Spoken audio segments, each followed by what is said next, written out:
And number 6 here is on the equal housing lender logo. They had a mortgage loan officer who helped write an article for a local magazine. The article was on home equity and how a home equity loan can help fund remodels and things like that. It was just kind of informative in nature, it says. No triggering Reg Z or advertising terms used, but the article did include the name of the mortgage loan officer and the bank as well. So they're wanting to know if they were required to include the equal housing lender logo.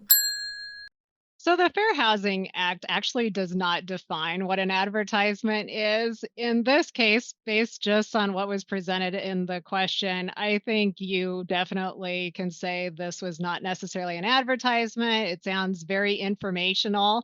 And as I was thinking back to different things I've read, I don't think I've ever seen the equal housing lender logo used in this type of format. So I think you're good. All right. We did have a few questions that came over after the agenda went out. I did just put both of those in the chat so you can read through them also.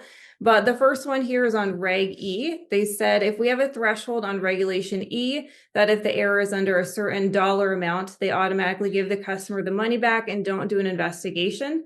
They let the customer know this by phone that they're giving them the money, but they want to know if they still have to send a written notice or if that verbal notification is enough.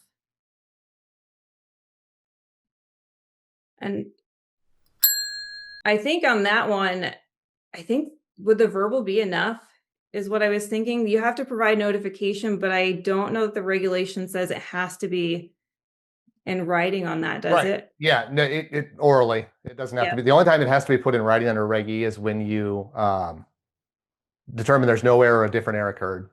Yeah. So yeah, your phone call would be sufficient in that case then. I would Yeah, or just say, document it. yeah. The Yeah. burden of Yeah. proof is on you, but Yeah.